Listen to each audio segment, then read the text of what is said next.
they are planning on coming on board too. So we're going to have those 2 new sponsors. Just want to throw that in there. Just throw it in there, Mitch. It's happening. I'm breaking all the rules while This you're is gone. when you leave. This is what I do. This is what I do. I I break rules on my own show. You know. That's how I do. I guess it's the Adam Dunn show. So we are going to have guys from Phylos calling in a minute, right? You're going to call them, right? Yeah, we're going to call them. All right. Yep. So you get on that, and I will try to get my phone back up onto some sort of thing so I can check out what's going on in the chat. Because I am so. It says attempting to reconnect. Still recording though. Yeah, so this is what happened the last time with the Growstone episode. It's recording. Yeah. So we're still live. All right. But it's not broadcasting live. Oh, great. What? So we got to stop it and go again. No way. No. Wait. Well, don't. It's still chicken. Yeah. It's chicken, but Oh, there we go. Just Hold on. try closing other apps. But I did. it's going to say, why don't you just, or stop and lower quality. CPUs are all above 80%.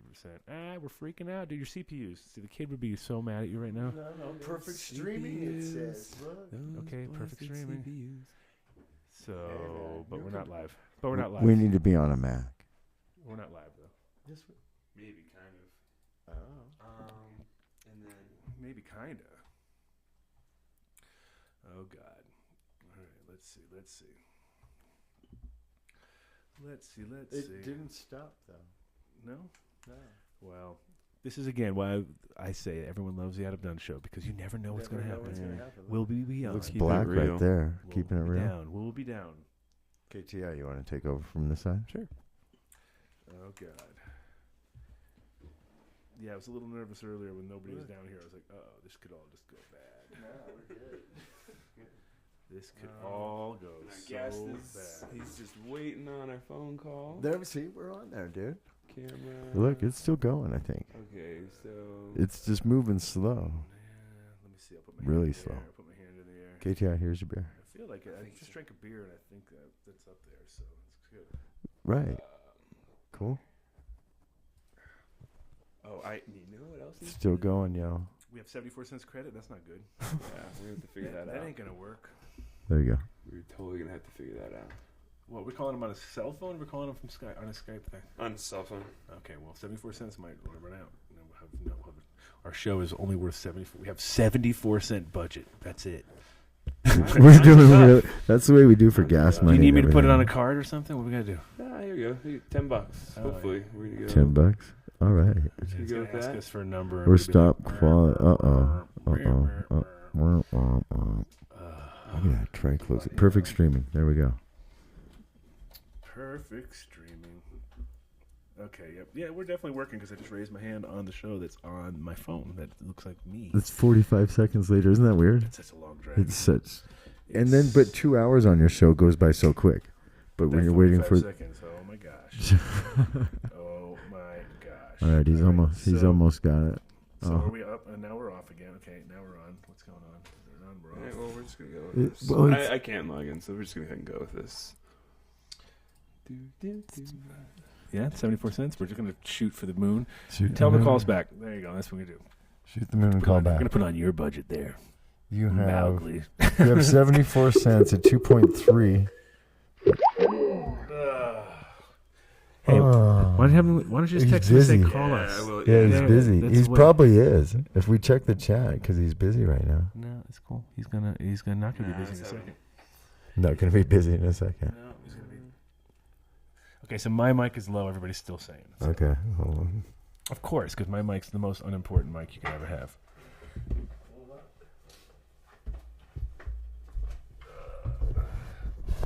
Is this mic better? That's a good question. How's that? Let's see. Maybe this one will work better. We will find out. Do, do, do, do, do, Oh, Hello. here we go. Yo, is that Mowgli? Yeah, it is. You can hear us fine? Yeah, I can hear you fine. Good, good. That never usually happens. Usually it's, I can't hear you. Hello, can you hear me? We end up with that a lot. Yeah, it's a miracle. It's a miracle. It's a miracle. Modern miracle. Welcome to the show. You're by yourself now. It's just you, huh? We're not doing a full panel of Phylos crew, or no? Just you. No, just me. Okay, Just that's me. good. Yeah, I think you can handle it. I think you can handle it. It's not too complicated. Well, welcome to the show, Mowgli, from Phylos Bioscience, which I think a lot of people are familiar with you by now, which is good. That's what you want to be at this point in time. We wanted to. Well, I think you guys requested to be on the show. Isn't that true? Which is interesting. We don't get requests like that all the time. Usually it's like, please be on my show, bro. Like, who are you? Yeah, well, we watch your show, and we've been trying to spread the word about open source data and stuff like that. And we figured, and we know that you guys worked on the OGenome project, so we tried there's to a tie-in. We tried Yeah. to. We started with it. We didn't really succeed totally. That's why. That is exactly why we thought, this could be the match made in heaven. Finally, we could finally get back on it with people that are just really on it and need it. And like you guys already have most of it done too, but I think there's just that refinement that we need to like kind of get. There's always improvement, definitely in the world of genoming. I'm sure there's never an ending to that as far as like, especially when you're talking about Yeah, a it's diverse. unending. Well, Yeah. with a plant like this, I mean, with certain things, yes, there is an ending. Like, you did a whole person, the person's done, they're done. You know what I mean? But with the plants, it's so much more intricate because of the crazy amount of breeding that's going on and not very well documented and historically pretty important, I'd say. You know what I mean? As far as, because we're all consuming these things and, and we're all claiming this and claiming that. And I think at the end of the day, it's going to get really changed in the next 10 years or 5 years, let's say, where people finally will have a chance to know what they have and know where they sit in this galaxy that you guys have. So for the people out there that aren't familiar with what you've been up to, because you guys have been up to a lot, give them a sort of lowdown of what you've already accomplished and like kind of where, like, just kind of bring us to present date as far as like the genoming that you guys have been doing.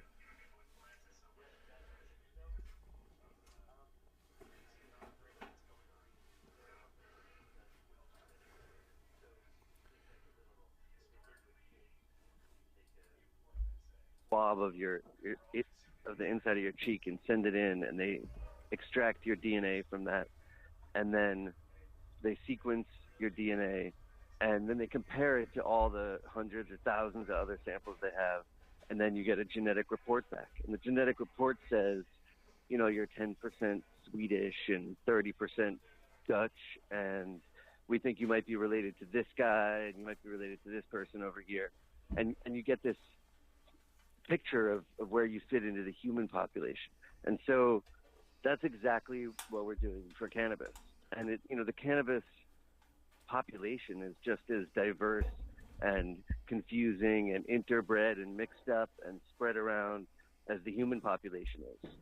We've been moving this plant around the globe with us for thousands of years, and all the interbreeding in the last 50 years has made this really complicated polyhybrid mess. And so the hope is that, we have a lot of basic scientific questions we want to answer about the evolution of cannabis.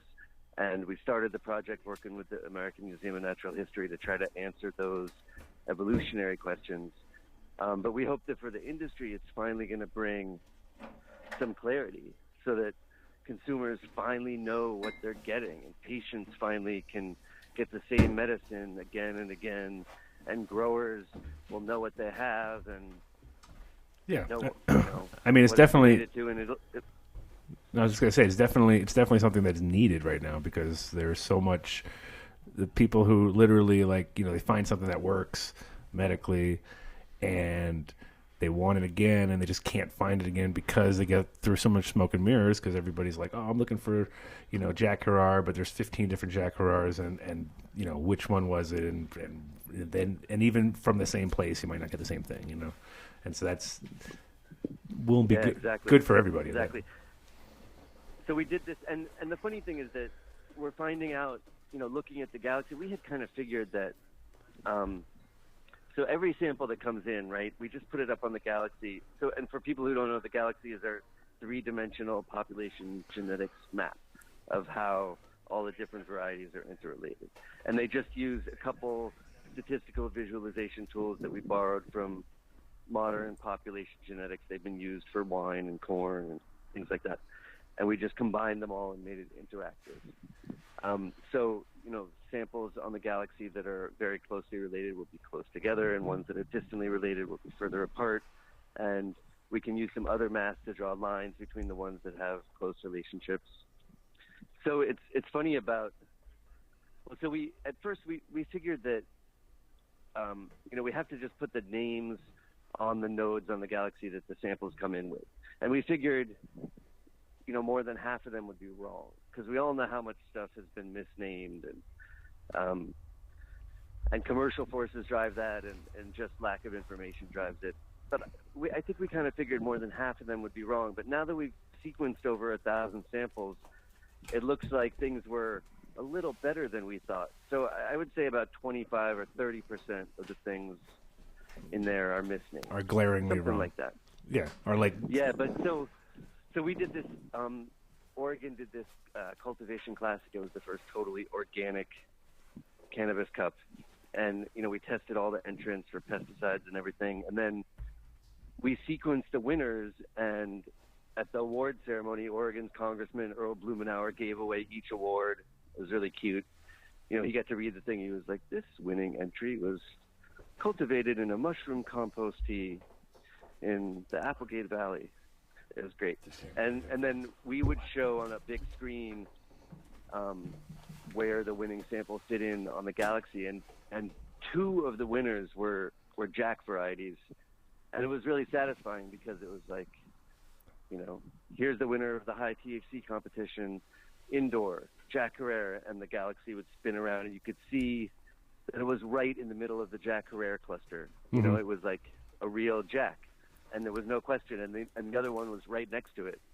Sure. And they were both different varieties, and they weren't the same, and sometimes I think it's useful for people to know that, because they can find out what they really have, and they can find out that they have something unique. And sometimes it's good for people to have it because they have something that's not unique. But then for a grower, you can say, I have this thing that everybody else has, but I did an incredible job, and now it's a prize-winning variety because of how I grew it. And it's still a Jack, but I got the most out of it. How clustered is the Jack cluster? Because it must be like heavy right now, because I feel like so many strains out there are within that little zone. It's like almost more than not sometimes, especially with new stuff. And I don't know if it's because the original Jack was like an 11-way hybrid. Like I worked for Sensi when they put that out, and Ben actually sat in front of us and sketched it all out on a whiteboard, and it was like, it was like literally 11 different strains combined into one. So I was like, wow, that's a crazy long, that it was literally like watching somebody put up a giant mathematical equation or something like that. You're like, really, all that for that? You know what I mean? I would love to have that diagram. And it was, because when those diagrams match up with the genetic sequencing, yeah, we know what's real, right? When the sure, when the stories and the legend and the lore match up with the galaxy, that's truth right there. Then you can tell for sure. When they don't match, the genetics, you can't argue with them, but when they don't match, then it's hard to figure out what's going on. Sure, yeah, and I'm so, sure. Yeah, the Jack cluster is big, and there's all these different Jack varieties in there, and you never know. Like when something says, this is Candy Jack or this is Lemon Jack. The way things get names like that is sometimes it's a cross and with something else, and sometimes it's just a pheno, and people just name things in a way that's not systematic. So there's a lot of things in the Jack Herrera cluster that are probably just Jack, but they've been given different names by different growers. Oh, yeah. They'll have the name Jack in there. No, 100%. And like you were saying before, it's it's a lot of times it's literally just because someone told you the wrong thing. So it's not like you're perpetuating it on purpose. It's just that's what happens. Someone tells you it's that, what I was saying about the Jack earlier is like, especially like a lot of outdoor weed, people think they have something super special. They're like, look at this, it's so special. And then you go, it tastes like Jack. And oh yeah, it's got Jack, whatever. So it's whatever that is in there is super dominant. Like it just overtakes this flavor side of the plant. You know what I mean? Dominant, yeah. Super dominant trait, exactly. Super dominant trait. Like to the point where you're almost like, I'm afraid to put that into anything of mine, just because I'm like, oh, it'll all just turn the same. You just end up with that generic. And what I've been trying to like figure it out is, is it like a default mechanism when too many plants get crossed into each other that just ends up in that little turns into that? You know what I mean? It's like, fuck, how did? Because I never smelled that smell before or tasted that variety before, and it was kind of special back in Amsterdam. But then it turned into like their amnesia is basically a Jack something too. You know what I mean? You can tell it's in there. And it literally is like just overtakes anything you put it with. So I'm kind of scared. I'm kind of scared of it personally. I'm like, oh, I don't want that in my repertoire. Yeah, I mean, the thing that's going to be so interesting, we're working with a bunch of groups that have collected a lot of terpene data, and eventually we hope to have data like that on the galaxy. And eventually we'll be able to start to tease apart, what are the terpenes that are so dominant in Jack? Because it's a smell, it's a flavor. It's got to be the terpenes or some combination of terpenes. And, pretty soon we'll know what those are. And we'll be able to kind of correlate that with the genetics.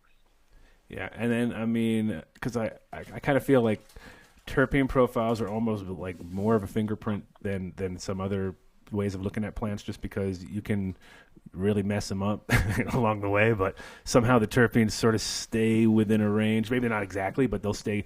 Like I've seen the worst grown weed and the best grown weed, and yet the terp quantities maybe not as loud out of the gate, but when you looked at it like analytically, they were almost the same. You know what I mean? I was like, oh well, they're all within a tenth of a point of each other.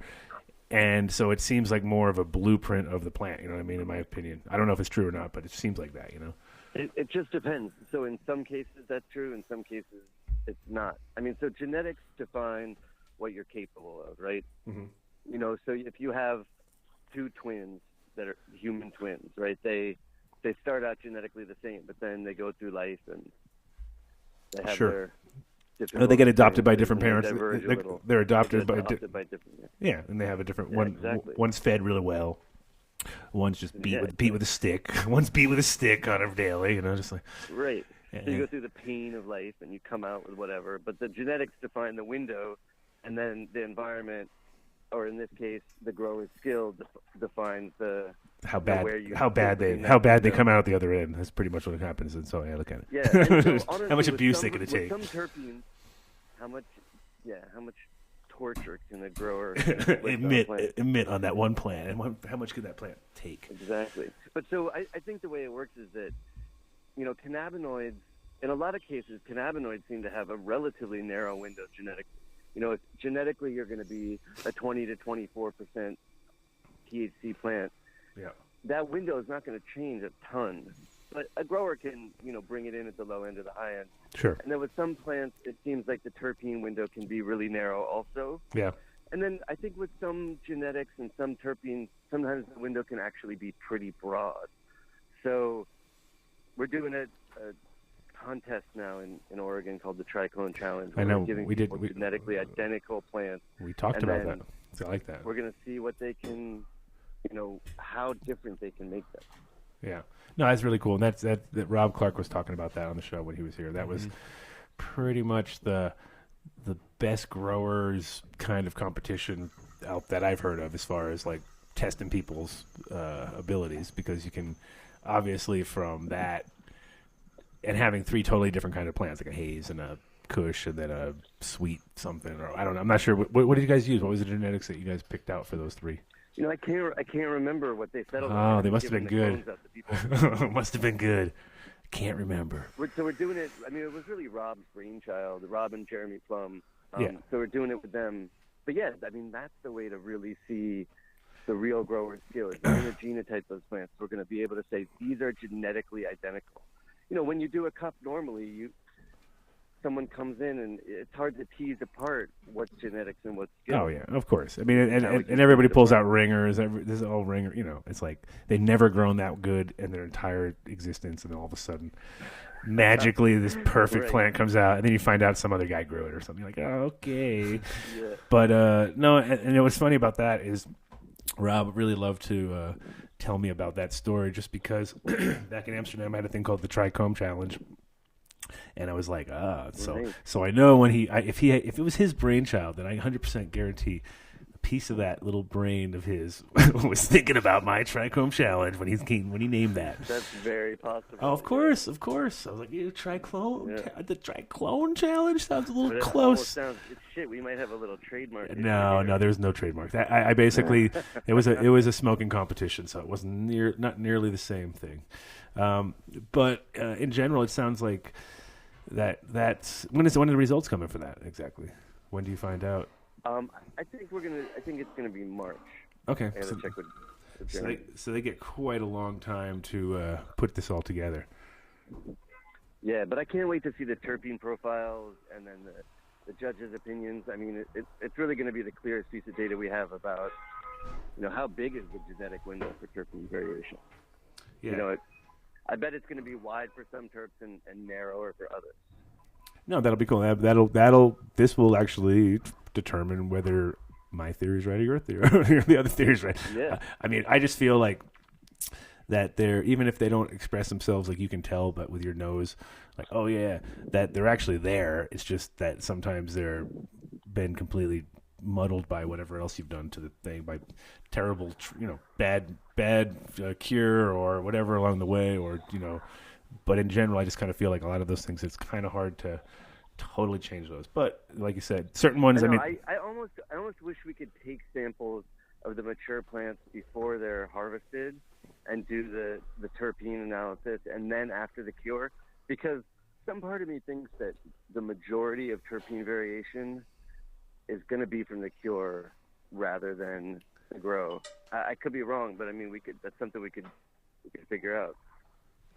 Right, 100%. So let's see. One of the reasons I believe you're coming on the show, and then one of the things that I think the murmurs that we hear in the industry, and part of the fears that people have, is the fact, okay, you guys came out with a test for male-female, right? Yeah.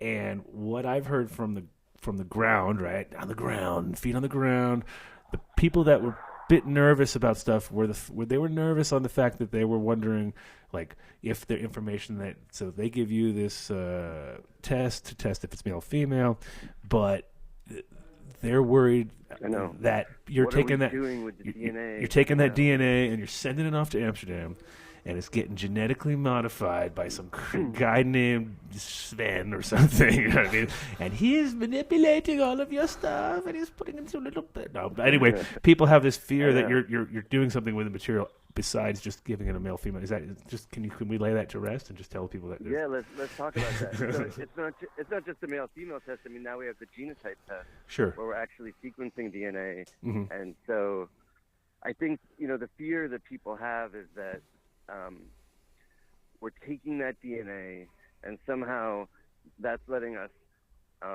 patent these plants and sell them to Monsanto and genetically modify them and hasten the coming of the apocalypse. And with a name like Mowgli, you could definitely be that guy, though. That's a very eerie, like, ooh, Mowgli came and took it all. It is. No, I think that's the tone. That's the tone.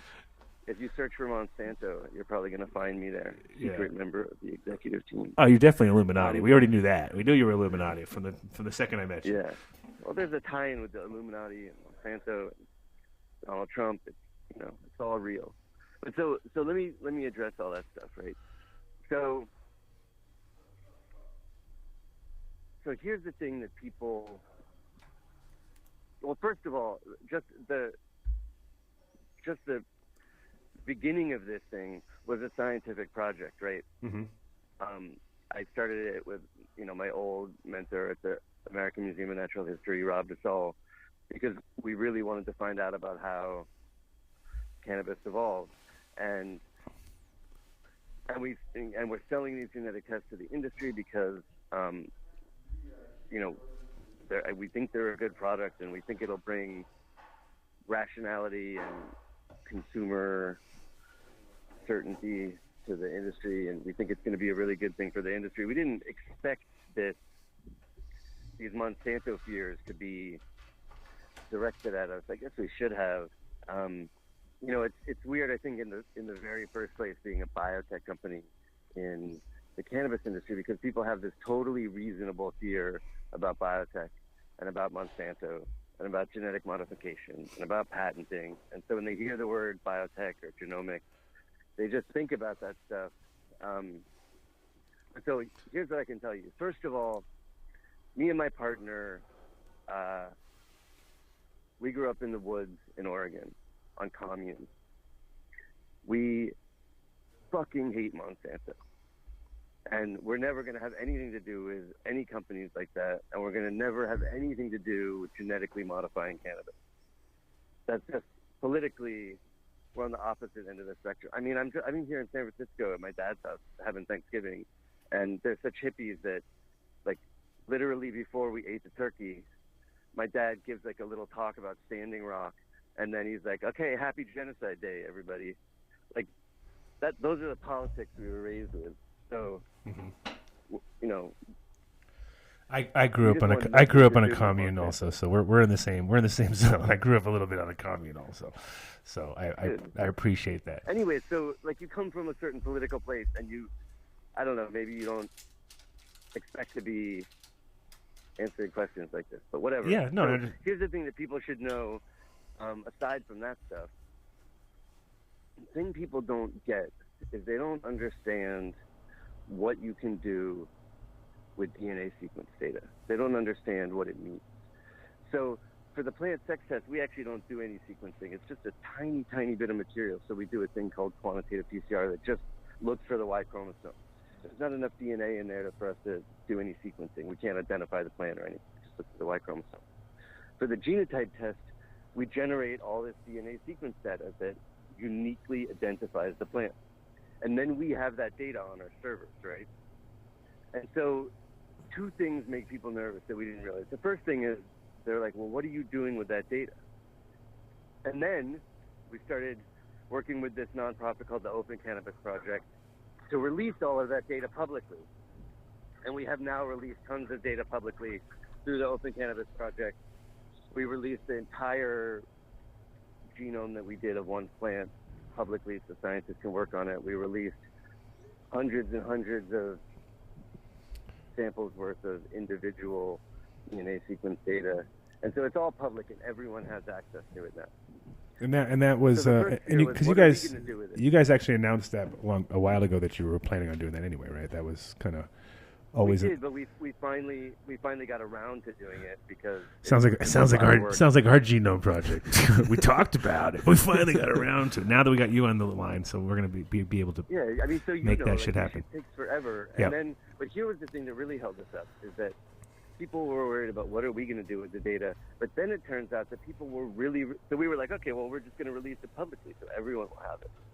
But then it turns out that on the totally flip side, people are worried about they don't want to release their data either and the most pushback we got from the idea of releasing all of this data publicly was from growers and breeders in Northern California. And the reason why is they've always had the most pushback. Their stuff. Right. They have the most pushback. They have the most pushback there anyway. But regardless, just because they're trying to protect an old, family tradition, basically at that point. Right, which is great. And we thought that releasing the data publicly would help to protect it. But people were nervous because they're nervous because they don't know what it means for someone to have DNA sequence data. And so here's what people thought. People thought that if you have DNA sequence data, they can recreate it. They can it. let you grow the plant or own the plant or patent the plant. Uh-huh. And that's just not true. The data doesn't let you do anything with the plant. You can't regrow the plant from the data. It's just data. You have to have living, replicating cells to grow the plant. You can't. I think what a lot of people are worried about. File a patent. I think what a lot of people are worried about now is because they're imagining that because now everybody's into terps and doing, building, like reintroducing, taking terps out of stuff, then reintroducing it. And then, but as we all know, nobody has been able to take raw terps and recreate cannabis to the point where we're like, yeah, that's cannabis right there. It's like, it just doesn't happen. Everybody does it, messes it up. I haven't seen one time where I've been like, that tastes like really good weed. It's like, unless it's directly from weed. Like you take terps out of weed and put it back. Oh yeah, it tastes like, because that's fucking straight, like everything, the whole thing. But if you take individual terps and try to put them back, even if they're from weed, you fuck it up. You know what I mean? It's just like people don't have those ratios, as far as I'm concerned. I mean, maybe there's totally artificial approach.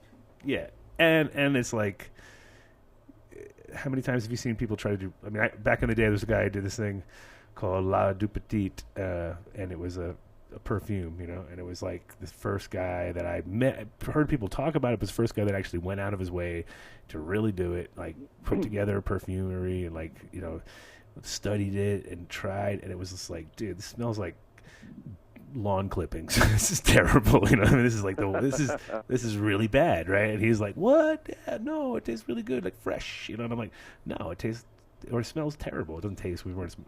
Thankfully we weren't smoking it, but and that's the magic of the plant. It has so many things going on. Like you can't just build it up from its parts. You know, there's so many things going on inside it. Yeah, I mean, it's and at different times, and like, you know, when as a grower you understand certain things because you're in the room when they're growing, but as a consumer they never smell those smells because it's by the time they get it, it's dried. You know what I mean? So they're looking at a completely different product. It's almost like a tea factory or something like that, where if you go in and you saw what went into the, like at a certain point it all starts to smell like tea. You know, you're like, oh, that's tea. Yeah, it smells like tea. But actually, if you looked at the ingredients, you're like, shit, there's like 20 different plants in this tea, and individually they cannot smell. They all smell different. But then once you get them all together in some sort of a mix, you're like, yeah, it smells like tea. You know, it's like got a tea smell to it. Yeah, exactly. Yeah, it just washes out. It's like mixing a lot of colors together to get brown. Right. So you're saying, you know what I mean about how people thought that, like, they could with build the data you could somehow grow the plant or patent it. Sure. And you just can't do that. So the scary thing is that the U.S. Patent Office is now granting cannabis patents, and so it's a real threat. But if you go to them and you say, I have the DNA sequence data from this plant, they don't give a shit. You have to have the plant. Right. And in fact, they're not even taking the DNA data as an adjunct right now. They're not generally doing that. I think they'll start to pretty soon, but it doesn't matter. You have to have the plant. You can't grow a plant or own it or patent it with the DNA data. And so then when we started telling people, well, we want to release the data publicly because you can block patents with the data. It can help to block patents.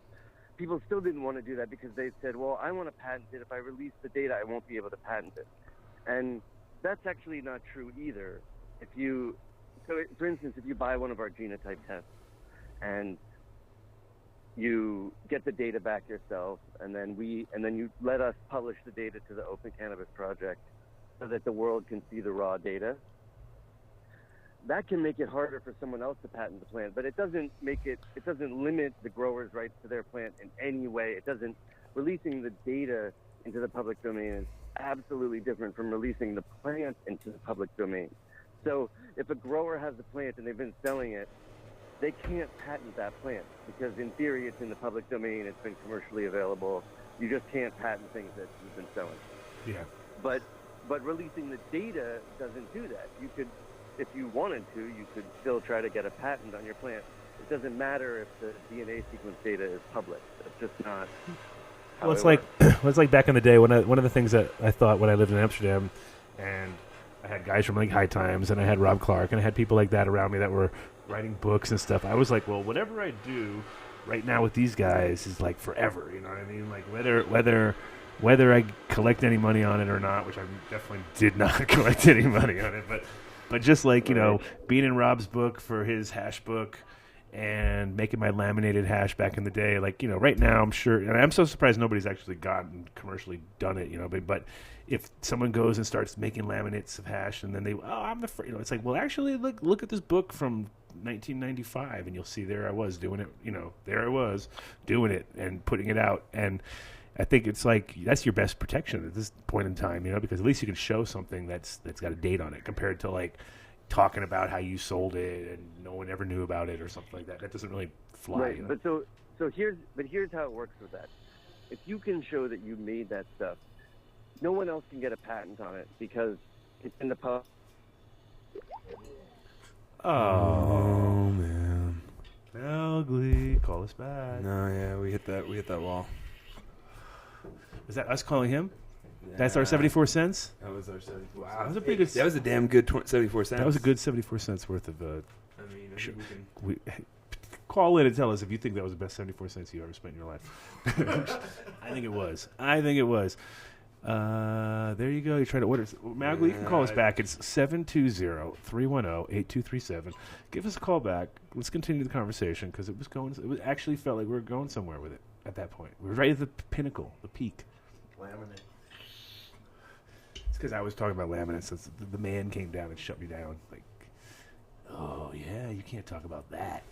shut us down. I had that shit in Vegas. So, also, if you got any questions for Magli, just hit us up. You can hit us up on the chat. I'm sure KTI or myself might even see it if because my phone's got about as much power as about our Skype credit really has right now. So that's about how long I'm going to last. But if you have any questions for Magli, hold on. What is going on here, Mo?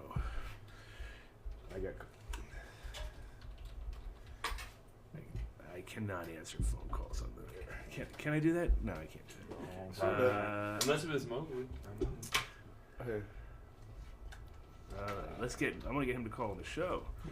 So let's see. Hold on. Boom. 720.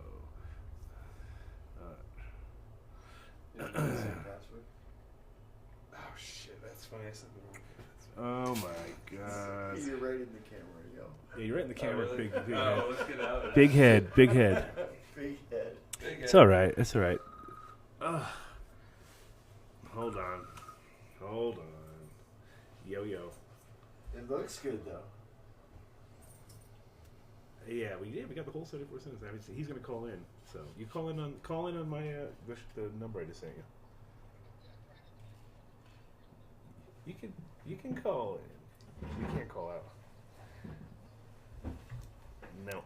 See you in a sec. Bye. All right, Mr. Mo is gonna call in too. Okay, close the Explorer. To make the show Exciterama. So Mowgli and Mo, this will be the head-to-head. Let's see if we can make this work. What is going on, Mo? Don't keep calling me. Come on. That's on the show. There you go. I was like, what the hell? I got weirded out by my own ringer. There we go. That's Mowgli. Yep. All right. We got Mowgli back. Did the call drop? Yeah, it was our 74-cent budget. We ran over. We ran over our budget. Dude. Times are tough. Times are 75 Recession. cents. Still here. That was our full Skype budget at that point. We're like, oh. But Mo's going to call in a second, I think, too. So then that'll be good. So we'll have a little three-way going on. Okay, cool. Where'd you lose me? I was telling you about my laminates and saying that I think the best thing is to just do something and put it out there so that people see it, and then once it's published in some sort of manner, you can at least go back and show that you were doing it. And I think that's like almost your best security at this point in time, just because of the whole federal bullshit that we're still in, which is, Right. like you're going to go out and spend a bunch of money to federally protect something that's not even federally protected. Like, I don't think so. But Yeah, but that's the thing. They are granting patents now. yeah, you were saying. Yeah, Sneak. they are. So when you can prove that you made something like that, that no one else can patent it because it's in the public domain. But also because you released it without patenting it, you can't patent it anymore either. Once something has been sold, it's gone. You can't patent it. That's just how the law works. As long as there's proof that it's been out there. Yeah, and that is like, as we know right now, people who have a big budget to go and protect all their shit are gonna, just like back in the .com days when people actually made money, putting like, oh, Nike hasn't done it yet. I'm Nike.com. You know what I mean? Like, you can't, like, it's hard to find those things now. But in this industry, it's like all wide open because there's so many people who have been doing stuff and creating names and creating brands without having any official protection, and then all of a sudden they get scooped up, and that's your classic. So yeah, of course I sent Mo my number. That's why he called me on my number, because I'm an idiot. So now I'm sending him real. Is that Mojave you're calling in? Yeah, Mo's going to call in a second. Great. So Oh, that's fantastic. exactly, and he's going to be doing the panels with us up in at Emerald Cup. You're going to be there, obviously, right? Yeah, we'll be there. Okay, you have a booth. You guys have a booth there? Yeah, we got a booth. Oh, good. We got a booth. And hopefully we'll give a little talk about patents. I mean, as much as I want people to relax about some things, I actually think people should be fucking scared about the patent situation. Well, yeah, I mean, at the end of the day, of course, if people start telling you can't grow something that you've been growing for your whole life because they got the patent on it now, it's going to, that is absolutely the phone call nobody wants to ever get, as a grower. Like, what? Right, but that's the thing. If you release information about your plants, you can block that from happening. People should never be able to patent anything that anyone else has ever had possession of. That's the way patent law works. Right. If you can prove that it was out there, but you have to make some record. There's been no record of prior art. And Mr. Mojo rising. Mr. Mojo rising. You're on the... Rising. There he is. Yeah, I'm an idiot. I sent you my number like an idiot. Like, if I start once I start with the area code, it just goes straight into my... It's like driving home, when you're not driving home, but then you start driving home, and you're like, what the fuck am I doing driving home? I'm going the wrong way. Basically that moment. I thought maybe you just had become your show, and the show had become you. So I'm just one in... It's like Tron. I'm like Tron, basically. Like at the end of Tron, that's the Adam Dunn show. It's like that. Call Adam. Yeah. So we got Mowgli, how you doing? There you go. Mo. I just caught the last 24 cents worth of the 70% compensation. It was pretty good. Yeah, well, that's a big chunk right there. That was I was amazed how long it went. I thought we were definitely on someone else's credit at that point. I was like, we've stolen someone else's credit card, right? Because we're not able to pull off more than 74 cents worth of content. Right. Well, luckily we got you. You got to call us, so we don't have to pay for nothing. You're paying now, buddy. There you go. Excellent. Happy to pay. So we were at the discussion of laminates, Mo, back in the laminate days. I was saying to him that, remember how Rob was coming out with his book and we knew it was going to come out? And it was like, well, try to get in there just so you get yourself like a date and a time. Like, here, I was doing this then. And theoretically, at this point in time, that's about in my opinion, until now where you can start patenting plants, that was the best thing you could do to kind of say, hey, this is me, I'm doing this. But now we're moving into the crazy corporate horrible world of people trying to own shit and tell people that they can't do stuff. And what's your opinion on all? What's your opinion on all of it, Mo? Well, funny enough, actually, Rob had actually asked me if he could take pictures at my grow room in my backyard for the hashish book, and I was a little bit too cautious. I said, I'm not there yet. I wasn't comfortable with it, so I was left out of that. Boo! Council. You didn't listen. But, you didn't listen to me. No, yeah. People are definitely entering into cannabis in a big way, and it's an important time for us as previous industry guys to help facilitate that, and at the same time protect the proper trajectory of this industry. That's why. So let me ask you guys both a question. So the thing that surprised me most was how much good people, want to get patents on their cannabis. Mm-hmm. And at first I had thought that the goal was to kind of try to block all patenting, and the patents that were granted were so broad and were so favorable to big corporations because they were so expensive. And but we just talked to so many breeders who want to patent their own stuff, and breeders have had such a hard time over the years getting paid for the work they've done, and we want to encourage them to keep getting the most out of this plant. How do you guys feel about individual breeders patenting individual plants? Is that something the industry is going to feel good about? I mean, I don't think it's unless those people really did the work all the way from the beginning. I don't really think it's good for the industry, really. Just because it sounds like another ego boost, really. Like, oh yeah, trademarked, like whatever. You know what I mean? At that point, because nobody's going to be able to. There's no Terminator genes or anything like that where you're like, oh yeah, go ahead, try to grow my stuff. Boom, it's like no one's got that figured out. You know what I mean? It's just like, oh, okay, well, you can't use my name, really, is what it comes to. Because really, it's a name thing more than a genetics thing at this point in time, because hardly anybody's got that. They don't have it genomed and marked and all that, and there's not really a way to kind of go after people, Right. Yeah, but the thing is, there's gonna be enforcement. There will be enforcement of the patent laws, and the patent that was granted right now is super, super broad, right? It covers all plants that are type 2 plants with more than 3% THC and more than 3% CBD without myrcene.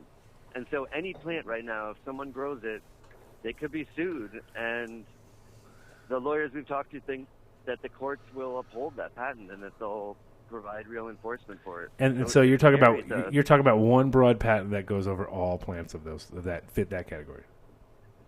That's right. And then there's more coming down the line that carve out other categories. So there's a patent that is probably going to be granted pretty soon that covers the varin plant. Wow. And it's not just one plant that one guy made, through years of crossing. It's a whole category. And, obviously they didn't make all the plants in that category. But that's how you kill innovation with patents, is you cover a category, and then if anyone messes around in that category, oh yeah, we hear about this. We hear about this in everything. Extraction right now, there's the same deal going on. We already saw it with screened hash, and we saw it was like, really? Okay, so everything that goes through a screen is now, I don't know. Right. Well, it's natural. It's natural to have that evolution. That process is going to happen naturally. But I see. I mean, they might put it this way: if a broad patent might prevent you from producing that particular plant or cultivating that particular plant, but that doesn't give them the right to that plant. So right now, the cannabis ecosystem is so broad, and there's so many varietals at our disposal that people have really found an affinity to a particular type. So to me, like right now, if we, through things like the Open Cannabis Project, can establish what desirable traits are and possibly even work through collecting genomes on those traits and creating custody and owning those particular varieties that you create today, will actually dictate what the market wants and be able to create kind of the market demand that we, that is lacking as far as the feedback loop from cultivator, breeder, and the consumer. And at that point, if we can actually establish cultivars that are, therapeutically efficacious and agronomically viable, then even if someone holds a patent, they're going to have to kill an entire sector in order to, you see what I'm getting at, where power right now is in the fact that we have the diversity. So a broad patent would kill that diversity, but it would also kill the market. So, well, it depends on who's holding that patent, because some people would love to do that. You know what I mean? That'd be like, really? I get to kill the whole industry? Great. Let me do that. Let me just do that. Right, but the problem is we're talking about cannabis, which is an industry that has been pretty resilient in terms of fighting that type of a power.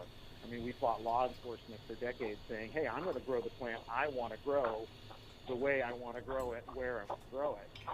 So if we were, if Monsanto said, hey, no one can grow this particular strain of corn, that's fine once you only have a small handful of corn farmers.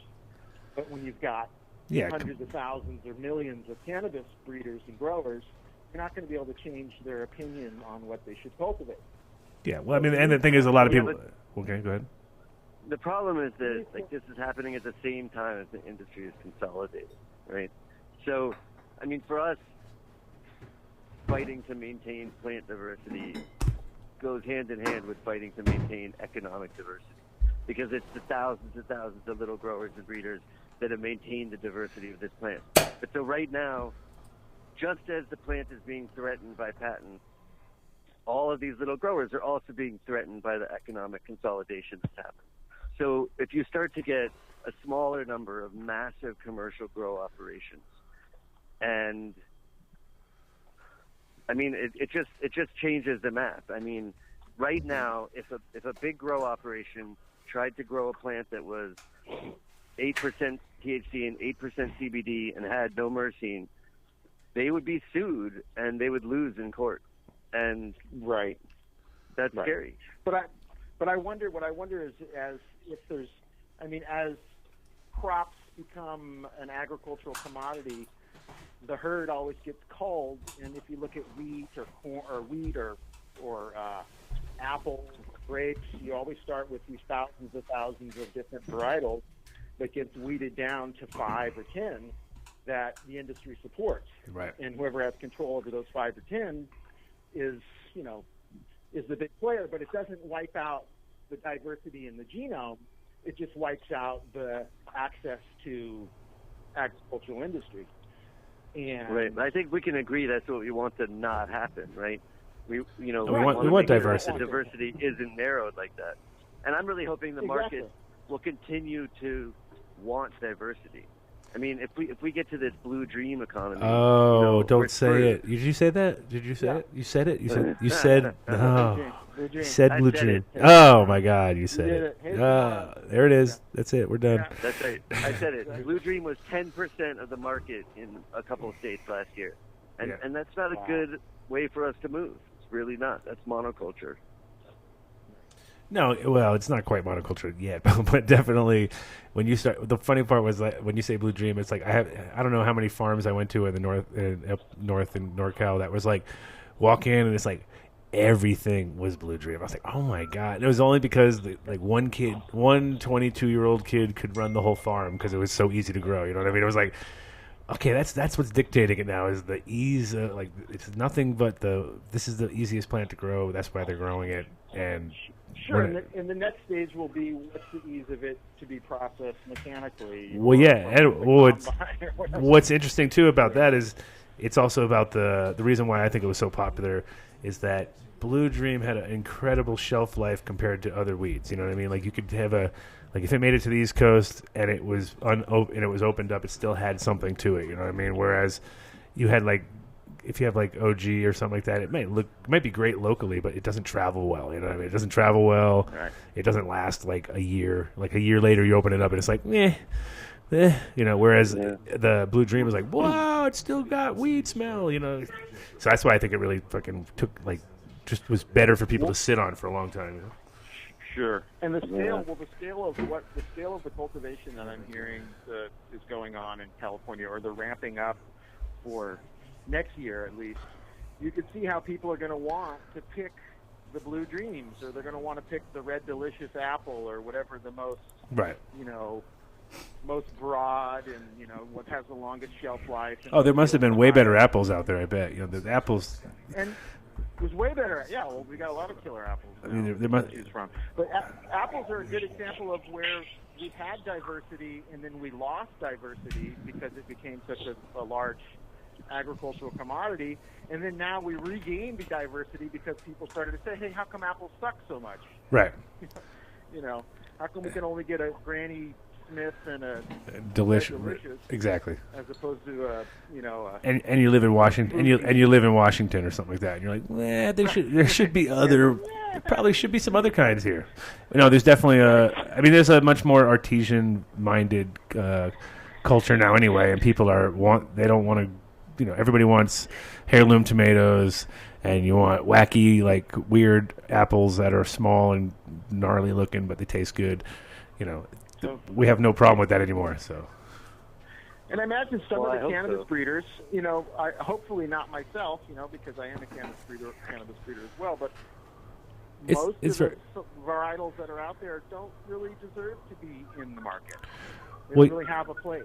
Well, yeah, and the thing is also, though, it's very similar in the sense of, there's a lot of growers who won't grow a 14-week. What are you getting chased by the cops, Mo? Yeah, I looked at. Yeah, you're getting chased. I shouldn't have been smoking this joint. I'm in LA, man. I know. I'm in LA, home of the body bag. But you know what I mean, growing a haze that takes 14 weeks and doesn't maybe yield as much as a plant that might have been grown in 10 weeks. A lot of people won't do it just because they're looking at the weight, and then other people just don't give a shit, and that's the same kind of guy who would want those apples. You know what I mean? Whereas it's still a bigger market of people that want those big fat buds of shit that they don't even care what it is as long as it's big and fat, compared to the scrawny, hard to impossible to manicure, but yet tastes ridiculous. Well, and now everyone in the LA area, they want these high terpenoline, narrow leaflet varieties that are totally, they're off the market now. Everyone wants them, and it's kind of like, if we had the feedback from data analysis 3 years ago as far as what the market wants and what works for people medicinally and what grows well and what has mold resistance, if we had all that stuff out in an open kind of source platform, we could actually be shaping what type of cultivars we should be growing to even like decide what the widgets that this market requires and what, the framework for, how they can be produced legally and safely and all of the above. But at this point, we've legalized cannabis without even really knowing what it is. Yeah. I mean, the question for me is how do we get the market to drive demand for diversity? So, like, if you look at the beer market now, there's this constant drive for novelty. People they don't want just the right beer. They want tons of different kinds of stuff. And that's the market I want to see emerge. And if we don't have that kind of market, the recreational industry is going to suck, and we're never going to get to the full medical potential of the plant because we're going to be killing off important varieties.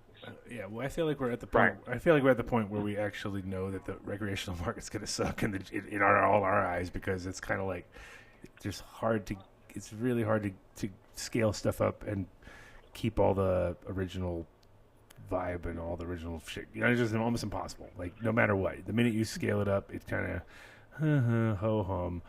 But we also can help it, I think, by like what you guys are doing right now is like a key factor of creating those, because it's all patterns and stuff too. So if you notice, like, shit, we all like this, and it's all on this side of your galaxy, and it's right here. Like, this might be the part of the galaxy we want to concentrate on over here, not waste our time on the other stuff. You know what I mean? Right. I know, but you never know what's going to come out of the other corners of it. Like, there's gems hidden in there that we haven't even got to yet, combinations that haven't even come up. And the more we start to focus on one thing or a few things, the more the diversity is going to narrow, and we're all going to pay for that. Right. And I think people, you hit on it with the beer, is that when people are educated, like I got into wine a while back, and there was a big movement of like making wine sexy and like educating people, and there's TV shows and books being written, and everyone wanted to be a sommelier, and it was like that reinvigorated the wine industry, and it made the producers better producers. It made the consumers better consumers. And it's still just a tiny, tiny little niche. I mean, it's still only 5%. I mean, if we can, as cannabis breeders and cultivators, if we can hold on to 2 or 3 or 5% of the market, then that's enough. Let the other 95% be held under the big, massive ag companies that are gobbling or soon to be gobbling. The same thing is happening. The same thing happened again. Actually, the irony with wine is, after we taught people about varietals and reinvigorated the California wine industry, the big beverage companies came back and said, "Oh, we're interested again." So it's the endless cycle of, right. You want them to pay attention. You want them to pay attention to you, and then you don't want them to pay attention to you. You're like, exactly. Right. You're like, right. Maybe not. Exactly. It's the same. Yeah. Same with beer too. Like, they're just buying everybody up. And with here, right. I mean, one thing that happens now with beer and wine is that the big companies are buying up these little producers, but they're letting them continue to do their thing. And so, I don't know if it sucks economically or not, but at least the diversity is being maintained because there's a market demand for it. Yeah, like Ballast got bought up by Anheuser-Busch. I'm like, great. Anheuser-Busch. Yeah. I'm like, great. Another one. But I personally feel like once you sell out at a certain point, I mean, like that Dave's Killer Bread sold out to Wonder Bread of all fucking companies. I'm like, are you fucking kidding me? Yeah, I know. You had to tell me that. You killed me on that one. I was like, I love that bread. And then Wonder Bread. Are you fucking kidding? Like, anything but Wonder Bread. Could have been Arrow Mills or one of these other big companies. You know what I mean? But like Wonder Bread, that's just like. I didn't know they even existed anymore. I mean, barely. With a name like that, Vinny. Vinny, it's a magical name. Vinny's probably. I blame Vinny. I blame Vinny. He's probably responsible for at least tenth of their You guys, sales. Well, you know what? I'm gonna have to sign off here. All right, Mr. Mowgli. Anything else you want to say before you leave, though? Because we know we had. So you're saying nothing has been sold to anybody. You're not scientifically manipulating all these people and taking all their data and selling it to the Dutch guys. That's pretty much what I've heard. That's the rumor on the street. I know the rumors out there. Yeah, I mean the message about that is that we would never do that, and also you can't do that because that's not how it works. So Mo, did but you more hear? importantly, what we want people to realize is that making your data public is a good thing to do. And, you know, when people buy our genotype test, we don't force them to make their data public. It's not up to us. And that's why it took us so long, partly because we had to get permission from people to do it. But it's a good thing to do. If people make the data public, I mean, first of all, they don't have to worry about us because then everybody has the same data. But second of all, it's going to make it harder for other people to patent stuff. And that matters a lot now. So we just want to get that word out. Right. Yeah, and Right on. Mo, I was also Mowgli was raised on a commune, so we're all together on that angle, right, Mo? Oh yeah, man, absolutely, absolutely. Our commune was sometimes mansions I and know, weird places, coastal, and it's the same Pacific Coast air blowing around, same Yep. time. That's it. That's awesome, all right, you man. guys. I'm returning to California. all right, man. Be good. Thank you guys. All right, thanks a lot. All right, Mowgli. Take care, man. You can hang on there for a minute, Mo. All right. There you go. So, and you've been talking to these guys for a while too. That's why I wanted to have you on the show, because it's not like you're unfamiliar with Mowgli and the crew. And you had your doubts in the beginning too, as far as maybe I don't know, but I mean, right now it's like, in a way, you can see that it's a big wave about to hit us of idiots with suits trying to proclaim everything in the world. So, kind of need these guys, don't we, or not? What? I think so. I think we need them really, really bad, and I think that it's not just what Phylos is doing, but it's the combination. I mean, that's the real point, is that through the open source data, through the cannabis open cannabis, and having that genome, and also one point that we also should add on here is that, you know, people should be popping seeds right now. Right. People who are cannabis cultivators, breeders, whatever, they should be popping seeds right now, and they should be getting a genome on that seed in order to establish that, you know, this is theirs. And maybe you can patent something in the future. But one thing is certain, I don't think we'll ever be able to patent a clone that everyone else has. You know. Yeah. So getting that seed and knowing what the public wants and knowing what is, you know, that's important. And we need to get together as a community in order to decide what we should be growing, you know. And most of those growers out there, I think most cannabis growers would happily, just like most farmers, would happily be told what to grow. You know, say, hey man, just grow us an acre of this, and we'll pay you this much for it. Right. Well, definitely So now with the real farmers getting involved, they have to be told. They don't want to have fucking start experimenting in a basement, and pick smoke and everything, Exactly. and being all useless for 6 months trying to figure it out. Exactly. So And that can only be done. That can only be done with like an open source, because, you know, most agricultural departments can turn to some type of government or university sector to give them that kind of guidance, and we don't have that kind of a community. So we need to get together with institutions that are willing to kind of bridge the gap and make this happen, and, you know, cover our asses in case, you know, things happen in, you know, big industrial plays in the future, but at the same time, you know, establish what it is that we're doing here. Yeah, I mean, it's time that this is the scariest moment for a bunch of guys like us who are like so used to just not, you know, having to like answer to anybody and just be like, yeah, I'm doing my own thing, and then all of a sudden you're like, oh man, I gotta like, oh shit, this shit's getting real. You know what I mean? Like, fuck. And it's forget that. Yeah, but we can't do our own thing anymore. We can do our own thing collectively. Yeah, But I mean, you can always do your own thing, but you'll realistically see that it's not worth the. It depends. It all depends on what side of the thing. If some people are like, "Fuck it, I'm done. You know, I'm retired anyway." Thank God they killed my they killed my deal. I can actually go and do something else. But other people are like fighting tooth and nail trying to stay in the game. And the whole thing is, unless you got a niche deal going on, you're in the right place. People are going to come to you forever because of where you're at. I mean, it's kind of like location. If you're in a situation where you're like, I'm gonna just start, it's like, no, that ain't gonna happen. Like, unless you're like, you have to, like, this is it. This is all you know. You're going for it, which is how a lot of us are. Like, that's how I feel of myself. That's how I feel with a lot of my friends. Is like, this is our deal, and they see it fizzling away, and they're like, nah. But there's all these other legal ways to look at it too, and you're like, wait a minute, you have all this experience.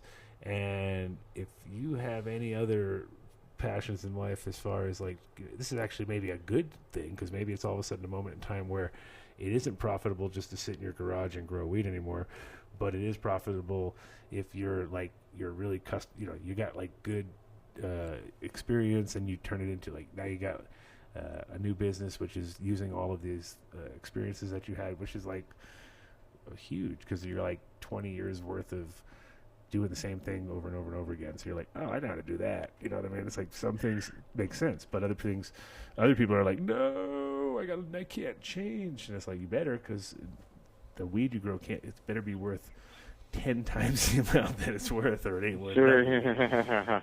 Yeah, our margins are gonna get super, super thin, super, super fast, and we'll definitely have to roll with the punches. But no, I think that we've been doing this so long enough to know things that you can only know from doing it as long as we've been doing it. And, most farmers learn their crops one season at a time.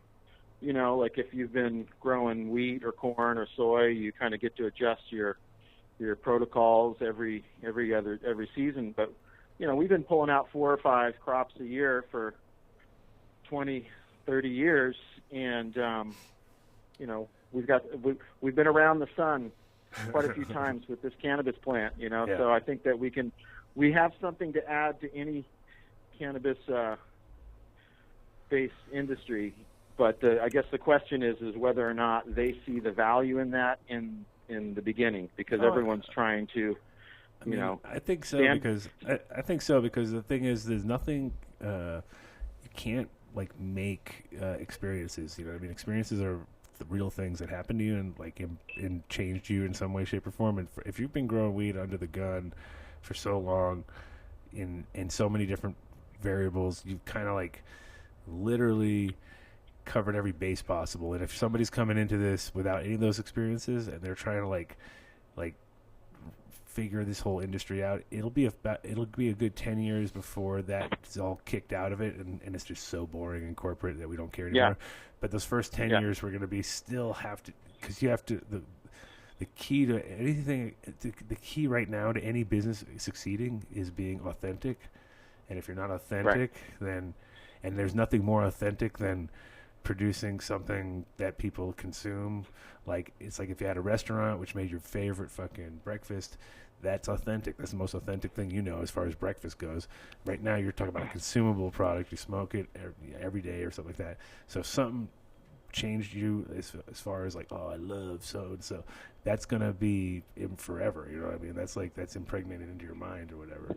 And that's just kind of where it's like cannabis is so strong, because it's like, this is like heavy stuff that you've been doing for years, but it's also getting... It's super, super sensual. It's an organoleptic experience. Organoleptic, bro. Absolutely. No, but organoleptic, and they're all brands too. I mean, it's a weird thing. We have a totally organoleptic experience with these different cultivars, which have all established themselves as separate brands. Blue Dream is a brand, and Sour Diesel is a brand, and Girl Scout Cookies is a brand, and it's like they're kind of franchises at this point.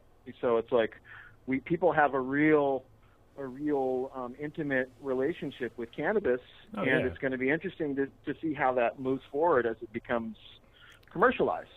Yeah, well, it's already getting weird right out of the gate. You know what I mean? Just like everything else, but it is trackable with people who have a history to it. You know what I mean? So it's one of those kind of weird. That is what's going to be interesting about it in the next few years. Just because if it really gets watered down to the point where I don't recognize it anymore, that'll be pretty sad, or you don't recognize anymore. Like, what happened to the, because that's what you've always Yeah, man. What happened as a kid? What happened to Colombian Golds, man? You guys got any, like if somebody asks you to Thai stick or Colombian Gold or something like that, you're like, you're so stuck in your fucking whatever year you quit smoking weed was, because it's like those don't exist anymore, bro.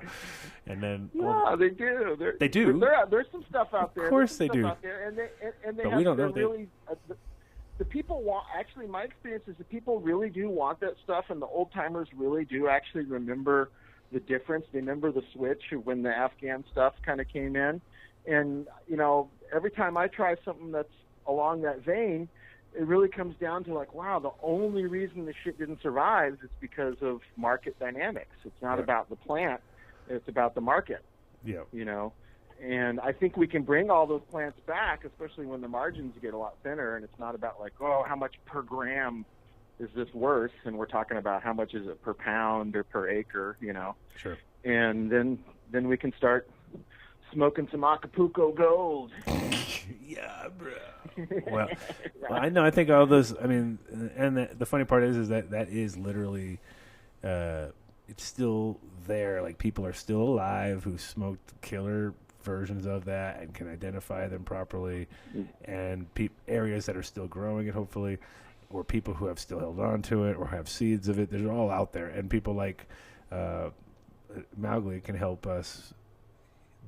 you authenticize that, making sure that is like you're like, this is Colombian Gold. My dad had it in the refrigerator, and Dad was a stoner, and he mixed it up, and it was Afghani, and you're like claiming it's that. You're like, this big and fat and juicy, and you're like, I don't know, it doesn't make any sense, you know what I mean? But at the same time, you could have the perfectly labeled and everything, where he's got the year, the date, the time, because there's guys like that out there who are cool, and we're like, yeah, this weed was really speedy, and it did this, and you're like, and I saw it, and it was 8 feet tall, and you're like, oh shit, this is great, little details. And if people did more of that, it would be awesome. But everybody's so paranoid, you just get little scrabbles and whatever trying to identify it. But in the future, when we have a base point, we can actually do that. We can actually say, all right, well, this is definitely Colombian. And well, this guy that I know who does a bunch of old narrow leaf stuff like that, he has some Malawis and some Oaxacan varieties and some Thai and Laotian varieties, and one of them really stuck out that I was trying the other day, and I was enjoying it, and I was like, then all of a sudden I kind of started smelling a little closer, and I was like, I kind of feel like there's something in there. I kind of feel like it got Dutchified. And knowing that most stuff probably got Dutchified, but you hope that they kind of weeded it out at some point, But then I'm thinking like, yeah, man. So when Phylos can kind of like, they'll be able to weed that shit out and say, like, yeah, this is great, Acapulco Gold, except for the fact that it's Acapulco Gold times OG Kush. Right. Right. And then we'll figure out, well, what is it that we like about it? Is it the Acapulco Gold side, or is it the OG Kush side?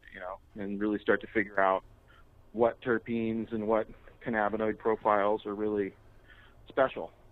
Yeah, I mean, and the fact that, like I was saying earlier, like, there's still people that can hopefully their brains aren't too muddled, but for the most part, like, the younger generation, if you may have smoked it 20 times but not known it, you may have thrown it away because you thought it was crap, and it was like the shit that everybody was like, oh my god, it's the just like good hazes are like that, like, too, where if you get a good Neville's, it's like such a special smell that if you know it and you smell it, you're like, oh yeah, this is going to be something special, but the plant will be all scrawny and look shitty, and someone else would be like, kill it, get rid of that thing, and then you just kill it. Yeah, all right. Already from the beginning because you're familiar with it. So luckily we're. Are you telling the story of sage right now? Is that what you're saying? No, you were doing that. What? the little plant that could, like, save me, right. Don't kill me, right. Let me live. Yeah, for those of us who are not familiar, no. We were. I wasn't telling the story of the stage, but I thought you were earlier, kind of secretly pushing it towards that too. I was like, "What is Mo doing?" Well, it's funny though, because it is. I mean, for me, that was a smell that I remembered as a kid from cannabis that I'd consumed as a young adult. And the very first plant I grew was an African varietal, and then when that first sage bean popped and it was so reminiscent of that same African varietal, I knew right away. I was like, this has something in there that none of this other stuff has, and Right. it's more important. It wasn't about how big it was, or luckily the only reason it was small was because it was in the corner of the garden. It wasn't about Right. how viable it was, but no, it was about the smell. It was about those terps, and Yeah. I mean, I guess all breeders, we all breed, with our nose. Mostly, yeah, And mostly now, out of the gate with your know. nose, out of the gate with your nose, Yeah. and then a little bit of like obviously maybe visual, but for the most part, it's nose first, visual second, and then after that, once you get experience, you can kind of put that on top of it too, and say like, all right, well, that's like could be even like with the sage, for instance. What I liked about it with like the S6 was the fact that it had that rubbery kind of last plant in the room to go down quality, which I loved. Like everything else would be like, and you come into the room, you're like, what's that? You know what I mean? Oh, that's a sage, and that was that was one good quality it had. Once you knew that, you could look for that future things. Whereas if you only going on the smell or only going on the looks, then you're only it's only a little percentage of what you're actually as a grower should be shooting for. Well, then think about all the young growers out there today that they've heard about the legendary variety, but if you weren't smoking weed in the 70s, then you're not going to have any kind of sense memory of what that's supposed to be like. So in your selective process, you'll probably select out those flavors because some of them are a little spicy and pissy and funky as opposed to sweet and floral. So it's kind of like the only reason that those selections for us were critical is because we remembered something different, and like you kind of it's like the cat pissy kind of stuff that everybody's like if you're not really familiar with that, you're gonna be like, oh, ew. But then just like how skunk is to us and to a lot of people who grow and to non-growers, you're like, oh, that skunk smells terrible. And I'm all pissed off when I just saw a skunk today dead, and I was like, are you fucking kidding me? Like I haven't seen there's no good. It's weird, like in Colorado. Even the fucking skunks terps are killed off by this dryness out here. I don't know what the fuck's going on. Like I'm driving by and going like, "Where's the skunk smell? The skunky, the skunky." Yeah, I was like, oh, pissed off. I literally was like, "Are you fucking kidding me? Like I've seen 3 dead skunks. None of them smelled like anything." So you're out there on the side of the road kicking a dead skunk and sniffing it. Like, come on, God, man. smell. Yeah. Well, I don't right. know. Nobody knows what that smell is. Yeah, they Nobody do. knows. They do. They have it. They can bottle it. They have it bottled. No, we had it on the show. Mitch looked it up. He figured it out in 5 seconds. He's like, oh, it's fucking ethanol schlobble lobble. Anyway, he had it figured out. Yeah, but nobody know. But have they found those compounds in cannabis? Not really. They have not the exact one. No, but I'm sure it was. Oh no, it was something real close. We looked at it and we're like, oh, it's something like the myrcene or something like that. It's something close to it or something. But whatever. It's like some kind of decomposition of something that's in there. Something that's in there doing something. Because it is one of those smells that even it's there more when you're growing it and processing it than after it's cut and in the bag. It's like a. Yeah. It's like a. I mean, I used to have people who would come over to the house and they'd literally, like my neighbors would just ask me, like, I think you have a dead cat under the house. Right. Like, I really think that there's something dead as long as you know. Dead. It's like your bedroom. Like, no, I'm sorry. It's your bedroom. That's not dead. Yeah. Yeah. Anyway. All right. I got to roll. All right, that's perfect timing because we got to just wrap it up and do our shout-outs and get the hell out of here. So thanks, Mo, for jumping on with the guys from Phylos and giving us a little different perspective. Hopefully you're surviving California and its craziness. Now it's nuts, right? People are just freaking out. They're all smoking weed everywhere. Like, woo, woo. Yeah. We're all changed. smoking weed, but then we're all watching the Attorney General. What they're doing. Oh, my God. Don't even start. Ah. That's not on this show. All right. This show, we don't even know about those things. Those things don't exist. All right. They don't exist. Positive vibes on this show. La, la, la, la. This show. Peace and love. Yeah. All right, brother. Talk Peace. to you soon. All right. Bye. Look at that timing, 1:55. So we got 5 minutes left. So let's do a quick shout-out run to our sponsors for paying the bills to take care of the show, to make everybody listen to something. Wonderfulness. Wonderful. It was a wonderful show. That was good. It was good. Didn't have Mitch around, fucking ask all boring questions. Like, I got to do all the good stuff. No, it would be nice. Mitch, we miss you, bro. Yeah, hopefully New Jersey's it good. would have been so much more scientific if he was here. He would have been like, we would have been so caught up into the fucking scientific stuff. He would have just been like, but the nodes and the nips and the cuts, and he would have been like, yeah, no. But next time, we'll have the Phylos guys on more often because, like I said, they're going to help us get the OG genome thing figured out. They already did a bunch of it because that's what happens when you just are lame and take so long to do something. But they have a cluster. The thing is, they don't know if it's real or not. So what we need to do is inject our own version with the obvious perfect alliance of all. But at least we have John. We have the core group between Sour D and between the OG, which are both, whether they're interlinked or not, they have to be sort of side by side to prove both yes and no, because there is a yes and no there. And that's why we want to help him out and kind of clarify legitimacy. We'll just can't say legitimacy because we're definitely the illegitimate people around here. Wow. The most illegitimate guys ever are going to legitify stuff. No, maybe, but in general, we are going to help them create a link between at least the core group of them, and then on top of that, they can play. They'll just see. They're like, oh, okay, well that makes sense because that goes there. It's like a connect the dots for adults of some weed. That's a fun connect the dots right there. That's a perfect connect the dots. Dankness is connected to that. So let's do the shout outs and then we'll do the personal shout outs. So right now, the big, oh my God, we didn't do this earlier because I didn't see it because Vinny was jumping all around. The Black Friday sale. Dun, dun, dun, dun, dun, dun. Big old sale. Bro. Whoop, whoop. You better hurry up. Get the hell down there. What is this going on? I can't see. Some Friskers, 1,000 watt HBS. I thought it was a lamp. Spectralux, $25. Spectralux. Get your sunglasses. 30% off. 40% off your storage container thingy, vac deals. 30% off your T5 bulbs, plus many more specials. They're just going crazy down there. They're literally people fighting down there. They're punching each other out for lights. Really? Oh my God, I saw it on the perfect. news. No, they weren't.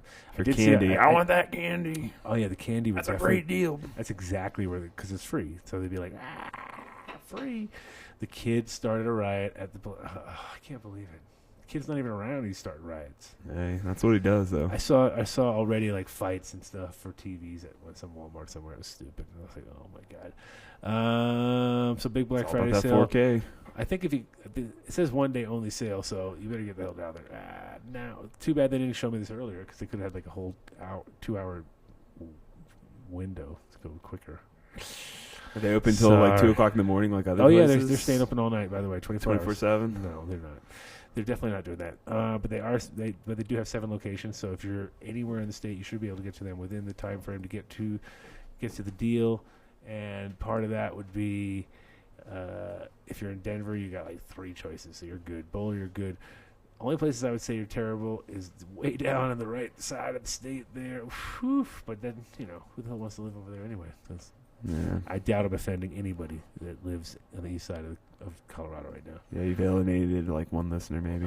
And that guy wants to I love it out here. Yeah, he wants to live in Denver anyway. He's like, why do I live here?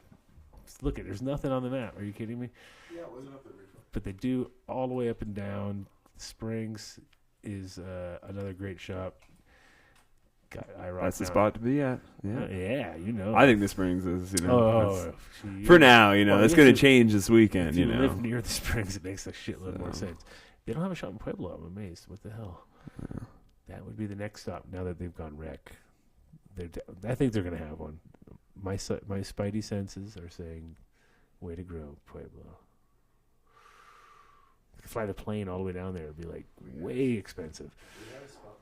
But if you want to go to waytogrow.net, right? Isn't it? Yeah, waytogrow.net. Yeah. Yeah. See, and if you're skiing, right, go up to Silverthorne.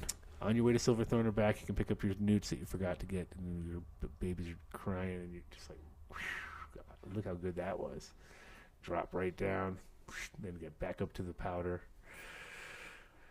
That's the life, bro. But if you don't want to go to the powder, you just want to get all. Actually, we've changed it. We're going to Millennium. Oh, yeah, okay. Yeah, we're doing the Millennium because Millennium is available at Way to Grow. So it's just like if you're down the aisle, you check this stuff out. You're like, what is this stuff? I've never seen this before. And they're actually in the process of changing their labeling. So that label is like the old school label. Old school label. They have new school labels Vintage. now. So they might look a little different. Collectible. But it also tells you that it's super fresh. If it's got the new label, that's super fresh. And the new Millennium stuff though is fire. It lasts 2 years, so super fresh is not like a big deal. You don't doesn't have to be, because I've already checked it out for 2 years, and part of it was asking them the lifespan and all that stuff, and most of it's about that. There's a few products that you should use them quicker, but the key is it's all season based. So you have your spring, summer, fall, winter, roll like that. You finish your crop, you winter frost them at the end, so you know that they are getting their right things at the right time. And it's just like tricking the plants to produce a little bit quicker, so you get about a week off your flowering cycle, which is awesome. And I can tell you from experience that you're did not lose any flavor or yield at all in those times. So it's like you kill it. So I love New Millennium. That's why I brought them on. And we had them last week, so if you want to check out a little bit more details, just check out the show from last week. And New Millennium dot something, because I think it's .com, and that's what I said earlier. So if I was wrong, I'm probably New Millennium. Yeah, newmillenniumnutrients.com. Oh my God, newmillenniumnutrients.com. There we go. See, I said everything wrong, Vinny, because you didn't pull it up. Vinny. Yeah, we rely on you, man. Come on, Vinny. All right, and then next we have boom. Edible time. Can't do that transition anymore from the kid. The kid's not around enough to even talk about candy with kids. So I know he's got to list off. Need the person to list off all the varieties. I can't do it. All I can say is they all rock. Afghanos kill it. Black cherries kill it. Can't say that. Black cherries, I'm sure, are the best thing in the world, but I have not eaten one yet. So if they want to just give me one, that'd be nice. Really? Yeah, they should probably. They're good. They should probably give me one. For sure. Now they're worldwide. I've tried all these other ones, and they're all fire. Firecracker, this is obviously fire. Fireberry is obviously fire. These are like the double fires, triple fires. Mile High Mint, you can't go wrong. Chocolate and mint, I mean, come on. It's like, that didn't work. If that doesn't work, you just go out of business. Like, you're like, all right, stop. Stop right there. If you make it stronger, I guess that's not a bad thing. Monkey bars, come on, bananas, walnuts, Peach Dream. If I'm not a big Peach Dream guy, just because I don't really like artificial peach flavor, but this has real peaches and it has cream, and it definitely tastes better than your average peach thing. I was like, oh my God, this is not a fake. That is not fake. Pumpkin pie delight right now. Post Thanksgiving. This is the thing. Dip that in your turkey broth and just slurp it, and I bet you it's like an instant Thanksgiving bliss. That's the new recipe right there. Just hot Pumpkin pie delight dipped in gravy. I would do that if I eat gravy that was meat infused. Cookies and cream, killing it. What? Don't point. Pistachio mint with a brand new label looks really good, but forget about the label. It was inside, and that shit's fucking great. 100 milligrams of wonderfulness. Yeah, it's not strong, All but it's good. conveniently labeled. Super tasty. And, of course, they make the best extracts in town. And if you go to your shop and they have their stuff in the gold label, it's going to be from your shop that you're standing in. If they have the black label, just buy it. Don't even talk about it. Pens, buy them. Don't talk about them just because they're only there for seconds. Like, if you leave, they're gone. Like, you come back, you're like, what? Why? They're like, because they're good. They're consistent, and these guys only work with their own products, and I can tell you from experience that their products actually pretty damn good. Like, are you kidding me? Killer. All right, and not to forget our buddy Jeremy with, what is this, 3 days? What's going on? Oh, no. Pallets of soil. You better hurry up. Wait, I forgot about that. 3 days. Free shipping on 6 hours. Oh, my God. You better get free shipping on limited full pallets of soil. So, pretty much, when you think about soil, what's the problem? Shipping. What do you got now? No problems. What day is it? Black Friday. You better get on it. get that Black Friday special. Oh, you get that vegan Order your rice. soil. Order. I actually didn't even. I can't believe we didn't see that because now I am about to Oh, look at that. Jump Slashed. jump out of my seat. Ting. $20. Oh, let's look at that full pallet. Look at that. $864 from 1,080, 80. So that we're looking at like over almost $300, like 200 something bucks. Time to prepare. Damn. Time to get stocked like up. 6 of those, and That's you're a talking steal. about $1,200 discount. Like you don't need enough things. Everybody needs soil. Nobody wants to pay shipping. You see, get it cheaper and free shipping. I'm talking like crazy shit. All right, let's see what else we got going on. But if you want to just talk to Jeremy. Give him a call. Say, Jeremy, how can you do this? How can you make this? Well, and there's recipes online too to also tell you that. Right, and the nutrients are awesome. If you look at what the soil comes with, you're like, oh man, you're not just paying for soil; you're paying for beautiful, beautiful looking stuff. Buildasoil.com for all your deals, and we are going to jump over because we're running out of time. Because I'm going over time, of course. Save to sip for Growstone. Growstone. Don't spill, just drink. You don't have to spill it because they're not dead; they're alive. They're alive. The Growstones are dead, I'm telling you. They're just inert. The people who run the store, they're still alive. The people who run the shop, still alive. People who run the shop, still alive. Growstone's not alive. But Growstones are totally recyclable. Pretty awesome material. Great cat-ion ratio. Consistent and different sizes, so you can go crazy. And they have the nat mix you can put on top, a couple of inches of that. No, don't play the music. This is the Seinfeld song. I don't want to hear Yeah, it's the old bass. No, we don't need to hear the song. But there it is. There's my bottle. That's he's standing on my bottle collection. This is Adam Dunn's last year's beer drinking. Thank you very much. Saving the world, Yeah. one Growstone at a time. Thank you, Adam. They thanked me. Thanks, Adam, for drinking all that beer. No problem, guys. I got you. I got their backs because they got my back, and this shit lasts forever. So that's one thing I love about Growstone. Growstone.com. If you want to check out their stuff, they got I think like 6 different things or something. A whole lot of. The cocoa they do is really good. It's already mixed with some big, giant, chunky Growstones, and that's the one right there. I think, yeah. Yep. The little Mycos. Microbes in there. Throw some microbes in there. What the hell? Why the hell not? Carpe diem. And also, like I said, just light. They're definitely lightweight compared to. Perlite's lightweight too, but perlite floats. It's too lightweight. This shit's lightweight, yet it doesn't float away. Hence the holding capacity is there. Take a look at their stuff. I don't think they're giving out pallets for free this week, are they? I haven't checked with them, but for Black Friday, I don't think they are giving away pallets for free. No pallets for Guys free. hit Jeremy for that. All right. His is just free shipping. Free shipping. Maybe they do free. Maybe if you said Adam Dunn Show, if you called them up and said, I want a pallet, but I don't want to pay for shipping, Adam Dunn Show, and just get in that order, you might get it, I think. Might work. Just one guy might. After that, they'll be like, all right, we did it one guy, because that's what we did. I bet. They're that kind of company. They're cool. They understand. Just, if you do order from them direct, Adam Dunn Show, I guarantee you they will give you extra special treatment. Because I would. Why not? Hey, dropping that ADS. I would drop the ADS at Olga. I do, actually. Every time I show my ID, it's dropped. But pretty much dropping the ADS as much as I can.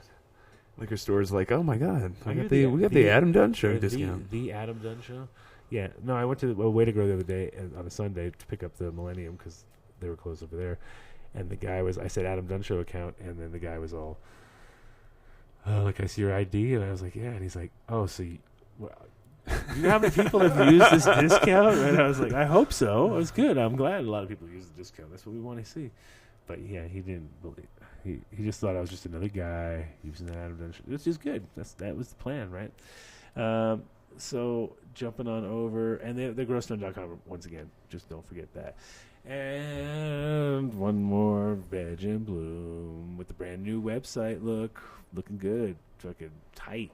tight. We got question and answer, all the big top questions, and probably people are scared because it's all powder. They think I've heard bad stuff, but the reason that powder gets a bad name is that there's companies out there like Scott's and crap like that made just some bright green shit that people put in their plants, and they turn all heavy and toxic looking and thick, and this is not like that at all. This is well thought out pharmaceutical grade ingredients, and then the idea being is that these guys, I mean, I know the owners and they're vegans, so it's like, okay guys, you guys aren't going to be like just being a vegan all day and then smoking garbage, right? Of course not. They're like sourcing good materials, and it's like bodybuilder shit right here. It's like literally it's bodybuilder shit. I come to pump you up. I want to pump you up, Veg Blue Man. No, they're not that bad, but they're just definitely like clean, and you're going to be consuming these things, the plants, I mean, not the nutrients. I don't want you to consume the nutrients, guys. Just stay away. Don't do that.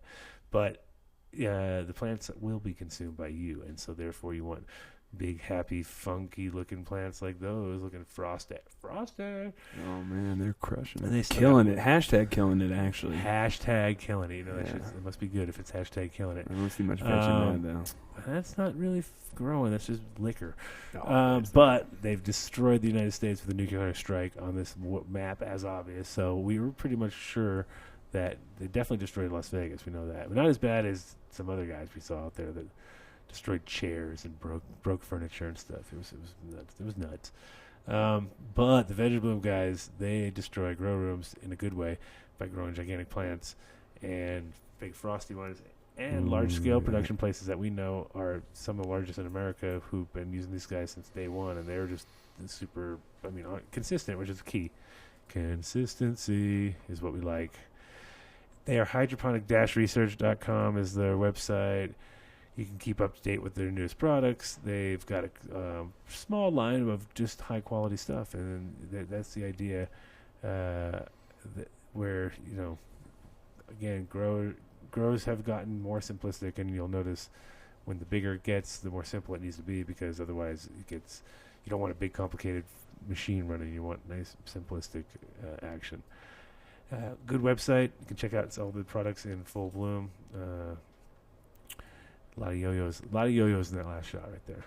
And we can move on over to the last seeds here.